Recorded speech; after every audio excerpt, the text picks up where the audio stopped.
There's a time in our lives when we must listen to the oppressed and realize we've been keeping women down. They have power and they have courage, and we must all stand by the belief that a woman is strong and she has the right to queen. Fly free, free to queen for loud, fly free. Let every queen show that you're proud. You face so many challenges to put an end to your grief. You're a woman now, and you are free to queen. It's time for equality. We must give them the respect they deserve. They're just the same as you and me. Their rights must be preserved. Queen free. Every woman has the right. Queen free. Let your queefing star shine bright.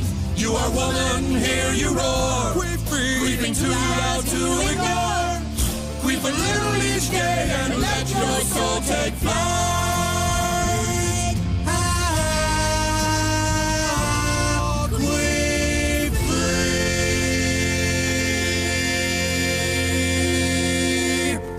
Assalamu alaikum wa rahmatullahi wa barakatuh. How are you guys doing? Greetings also to you. Let me guess, you will enlighten us with your impeccable wisdom again. Please. Recently, the CEO of the Sapiens Institute, Hamza Tzortzis, has engaged in a debate with a Zionist sympathizer in Ireland, a country which for the most part has been on side with the Palestine issue because they've suffered their own fair share of colonialism. The dismantle of the religious empire and the introduction of nation states is colonialism. That is exactly what that is. So the end of Islamic colonialism and the introduction of nation states is true colonialism. I think there is a vicarious sympathy that the Irish people feel vis-a-vis the Palestinian issue. And the person who he was debating with is Dr. Humphrys, the reincarnation of Christopher Hitchens. Guys, this gentleman, this intellectual is my new favorite debater. Very sharp, very targeted minded, I was impressed. Please. Presented naught but spurious and specious claims of a sophistic kind. Let's take a look at some of those exchanges and come back and respond in kind. Let me ask you a question. Why are you racist? Let me tell you why. Because you're talking about October the 6th. Where is your condemnation of the equivalent 5 October the 7th that were inflicted on the Palestinians from 2008 to 2020? Where is your condemnation of that? You talk about October the 6th as if everything was rosy and peaceful. Israel has an apartheid system, around 65 laws, no less than 65 laws that discriminate against Arab Israelis and the Palestinians. You have illegal occupation. You're not saying nothing about what happened before October the 7th with regards to its reality. Where is your condemnation of the equivalent of 5 October the 7th since 2008? Where is your condemnation? Why the moral asymmetry? Is it because you're racist? The claim that before 7 of October we had 5 7 of October inflicted on Palestinians by Israel is a false claim. I assume Hamza Tzortzis counts the military assaults on Gaza since 2008. So, let's see those. This is the translation of the right of Israel to defend itself, that there is no other alternative, and we are doing what we need to do in order to defend our citizens. Tough talking from Israel's politicians as hundreds are killed in airstrikes on Gaza. But as Israeli warplanes pound Hamas, what are the real objectives in Gaza? And is peace in the Middle East now more elusive than ever? This is Inside Story. Welcome to the programme. I'm Darren Jordan. Israel has launched its bloodiest attack on the Gaza Strip in decades in retaliation for rocket fire from the Hamas-controlled territory. Israel retaliated on Hamas after abduction of Israeli soldiers and rocket firing. How is this equivalent to Hamas' unprovoked terrorist attack, targeting Israeli civilians, torturing them, raping them, burning them alive, killing children and babies, and abducting people? How is that equivalent? It's not, in fact. Let's see the next war. The fighting between Israel and Hamas is the worst that we've seen since 2009. What began as a limited conflict has escalated into a major Israeli ground offensive into Hamas-held Gaza. It's resulted in hundreds of deaths. Here's what happened and what it means. It started with the murder of 3 Israeli young men in the West Bank. They were students. What's that, you shameless buffoon? Again, Hamas started this war. So this is the equivalent. This is one of the same. Hamas attacking Israel and Israel retaliating. You're either racist or ignorant. Okay, let Mark answer the Hamza, question. I'm a bit disappointed in you. That's fine. So anyway, let's cool it down a minute. First of all, it's a bit of a step to say that if I don't take your view of the Israeli conflict from 1948 to 2023, that I'm a racist. I didn't say that. You made a false equivalence, like morality equals body counts and amount of suffering.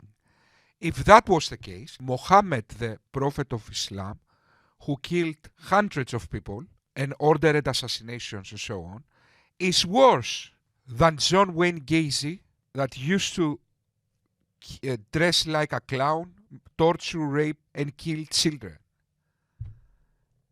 If morality is just body counts, Muhammad killed more than this guy. So it's worse then. Of course, morality is not equivalent or analogous to body counts and suffering. Intent, context, circumstance, all these matter. You're either ignorant or you're racist. As you saw with that particular clipping of the video, and the entire video you can watch on Hamza Andreas Tzortzis' channel, which you can just write his name, Hamza Tzortzis, on YouTube, and you should subscribe to his channel, is that someone may say, this is a bit of a strong claim to state that, or to suggest that this man is a racist, or that somebody who supports the Zionist cause is a racist. But I think that is an honest opinion, and I think that is a natural inference, and I'll tell you why. If one unequivocally and without any exception agrees and supports the state of Israel, which is predicated on racial superiority, and the evidence of that is found clearly in the works of the Zionists, all the way from Herzl and Weizmann and so on to our present day, and which has, as a country, laws which intentionally discriminate against Palestinian people. We've spoken at length about them. For example, apartheid laws like the law of return. The inspiration of Israel is to establish a modern liberal democracy in American and European standards. But Israel has to deal with an existential threat from the Muslim world and a very significant terrorist threat. Israel has unprecedented security issues. So Israel has to balance security and civil rights. Security sometimes trumps civil rights, freedoms, and equality out of existential necessity. Is this apartheid, though? The Declaration of Human Rights is a trademark in human civil evolution, and it's regretful Hamza Tzortzis and Mohammed Hijab argue against human rights, and they reject every single article of the Declaration of Human Rights. Humanity, they say, yes, we're human beings, we have rule of law, we have all of this stuff, the Universal Declaration of Human Rights, all of this nonsense on stilts, because it's from a shoddy basis. We don't want this never-ending nightmare of human rights. No, thank you. Human rights are suspended when countries are in war or against criminals. The right for life and security might necessitate measures that restrict other rights for as long as the threat exists. For example, in the coronavirus crisis, people were restricted movement, yet doctors were granted movement. Was that an apartheid? Now, is the mental disease of Hamza, Tzortzis and Mohammed Hijab like coronavirus? The answer is clear-cut yes. Islamism is a mental disease. Okay, clear-cut. It serves the idea instead of serving people. It serves the preservation of the idea instead the well-being of people. So it's a mental virus. So now, in Israel, this mental virus is very strong. So Israel must take measures like it's dealing with coronavirus. Is this apartheid? No, it isn't, in fact. That's security measures. Are Mohammed Hijab and Hamza Tzortzis that dream religious empires and Sharia-ruled societies human rights activists? No, they aren't. No, they aren't. Were they demonstrating against the mullahs of Iran, for example, in the Masa Amini? No, I was there and I was watching what they were saying. They were with the mullahs of Iran. So now they are the human rights activists. Maybe they cared about the human rights of women and girls to be educated in Afghanistan. Maybe then they cared about human rights. Taliban good or bad? Now, those of you that have the attention span of a goldfish, a conclusion is going to be, we don't know. Yeah, we don't know. Okay, but there's so many different variables. Okay, so the media is emphasizing that the women won't be able to go to school. Yeah, they've been drilling this in. However, it's failing to highlight that the girls are already back to school. An emotional story, right? You want to use this opportunity to apologize to 1 billion Muslim women? No. Why is that? Because it was completely misconstrued. Because misleading. So you don't want to apologize to those Muslim women who were offended? No, I want to apologize to anybody. And I know that in somewhere like Afghanistan, the women who under Sharia law imposed by the Taliban are deeply oppressed. Would you agree with that? What qualifications do you have to even talk about Sharia? Would you agree with that? What qualifications Would you agree do with you that? have? What qualifications do you have? Let's try and reach points of agreement. Yes. Do you agree that the way the Taliban treats women is oppression?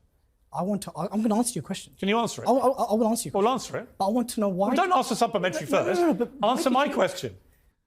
Maybe they cared about the right of Salman Rushdie for free speech. Then they cared about human rights. You don't think we have gangsters? We have Muslim gangsters as well. So let's see though what's happening. Respect, love you, brother. Salute, we love you, brave man. Bless you. Well done. Good. Very. Too many gangsters, eh? Many gangsters. He is hero. We love you. Wow, many gangsters. They all came together in a conference. What motive? And I went to some random mafia, some gangsters on Twitter. Look what they say. Salute to the brave Muslim who taught the cursed Salman Rushdie a historical lesson. The brave Muslim is the hero of the Muslim mafia. No, Ummah, it says, sorry. Muslims react to Salman Rushdie, the one that, okay. Inshallah, the next number is Geert Wilders. Anyone from the world gave the head of Geert Wilders, I will give him 2 million. Wow. He must be a gangster. Arabs react to the brutal murder. Okay, let's see that. It might be interesting. Worth it. Thank you, whoever you are. A girl, she will be, mafia also have women. Now, these people who felt no sympathy whatsoever, guys, whatsoever. I mean, no sympathy whatsoever. They could not even acknowledge 7/10 even happened. Okay, zero sympathy. Zero sympathy, guys. They were watching the videos of Israeli women dragged around and people burned and so on, and they were laughing. Zero sympathy.